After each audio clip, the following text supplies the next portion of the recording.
On va se plonger un peu plus sérieusement maintenant dans un dossier éco, parlant de l'électricité en question. On y va.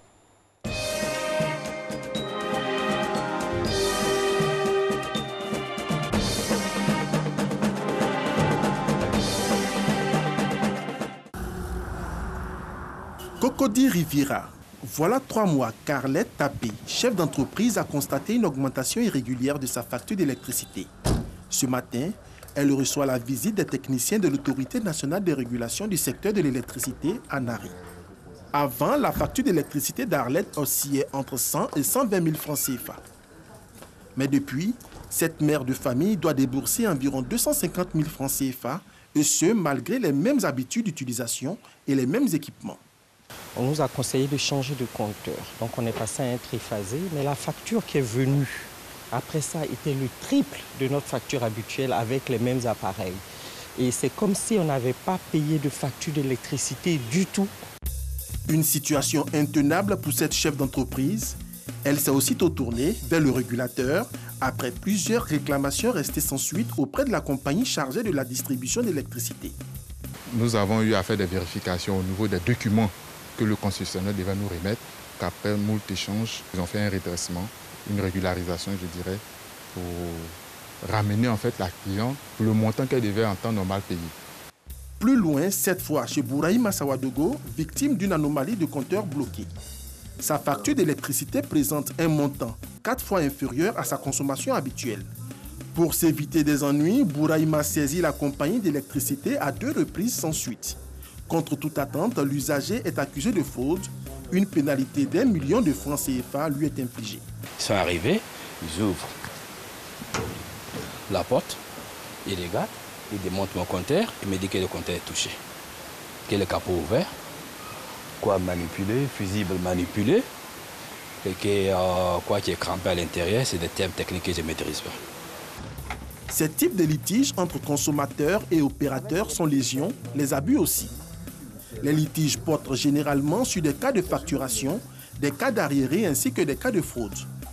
De 2014 à 2017, le montant des litiges sur des contestations de factures était estimé à 2 620 millions de francs CFA. Une situation qui soulève la problématique de la régulation du secteur de l'électricité. Déjà en 1998, l'État mesure l'ampleur de la situation et procède à une réforme institutionnelle qui voit la création de l'Autorité nationale de régulation du secteur de l'électricité, ANARE. Sa mission, conseiller, assister les consommateurs d'électricité et traiter leurs plaintes nées des litiges avec le concessionnaire. C'est le cas du sexagénaire Osei Hachi, venu d'Agoville, 80 km d'Abidjan, pour porter une plainte auprès du régulateur. Propriétaire d'un complexe hôtelier, Osei a été privé d'électricité depuis près de 2 mois. Ils ont dit que j'ai coupé le pont numéro 3 du compteur. Moi, je suis un client, je paie ma facture. Ce qu'on appelle pont numéro 3, je n'ai jamais vu, je ne sais même pas ce que c'est. Et on me dit depuis 6 822 035 francs. Donc je viens à l'ANARE pour voir est-ce que c'est dans la logique des choses. Bonne ou mauvaise foi de l'abonné accusé de fraude, une chose est certaine, face à la détresse exprimée par ce consommateur, la procédure de recours est enclenchée par le régulateur. De plus en plus, le consommateur doit avoir le réflexe de se dire « j'ai un régulateur chez qui je dois porter un recours ». La commercialisation de l'électricité est dévolue à un seul opérateur pour le moment. Donc il ne faut pas qu'ils se sentent seuls en se disant « comme il y a le monopole, je n'ai pas le choix ». Ils ont le choix. Et ce choix-là, c'est de saisir le régulateur. Et fait important, cette saisine-là est gratuite. En 2017, l'institution a enregistré au titre des règlements des litiges 351 plaintes, 586 appels, 952 visites, 17 679 saisines via les réseaux sociaux et 91 demandes d'assistance. 75% de ces plaintes ont été résolues. Malgré cette relative performance, l'ANARE n'est toujours pas connue du grand public après 20 ans d'existence. Un taux de notoriété qui avoisine à peine les 14%. Pour inverser la tendance, l'organisme accentue sa politique de proximité. Des caravanes de sensibilisation en partenariat avec des associations de consommateurs sillonnent tout le pays. ANARE est là et l'ANARE est notre avocat auprès de la CIE pour défendre les consommateurs. Des points d'accueil du Conseil d'électricité dénommés Parcelles sont ouverts, mais aussi des rencontres d'information. Comme c'est le cas ici à Yopougon-Niangon. À la demande du syndic de cette cité, une équipe de l'ANARE a tenu une séance d'information et d'explication sur les droits et devoirs du consommateur.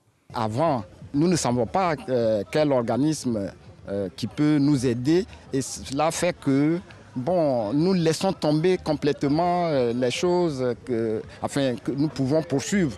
Voilà. Mais aujourd'hui, nous sommes vraiment satisfaits. On leur reproche la lourdeur au niveau même du traitement des dossiers. On a plein de consommateurs qui nous saisissent ou des questions qui doivent peut-être, où le règlement doit prendre un laps de temps, mais il y a toute une période qui reste où vraiment le consommateur reste sur sa faim. Pour permettre une véritable régulation du secteur ivoirien de l'électricité et faire de lui le premier marché énergétique de l'Afrique subsaharienne à l'horizon 2030, l'État a engagé plusieurs réformes. La plus récente est le changement dans le système de régulation.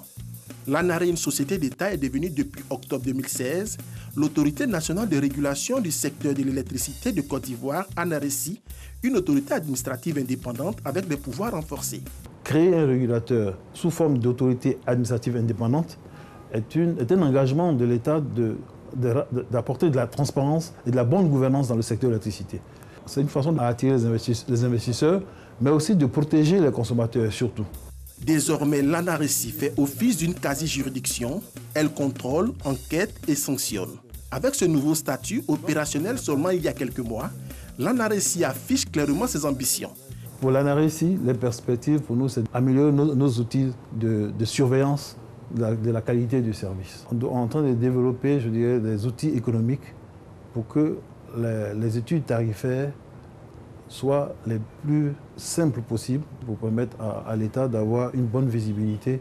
L'engagement de l'État à travers ces réformes ouvre de meilleures perspectives qui vont, à terme, améliorer la protection des consommateurs et par-delà, améliorer la qualité de service. Surtout que l'État a annoncé l'ouverture à la concurrence du segment de distribution dans le secteur de l'électricité.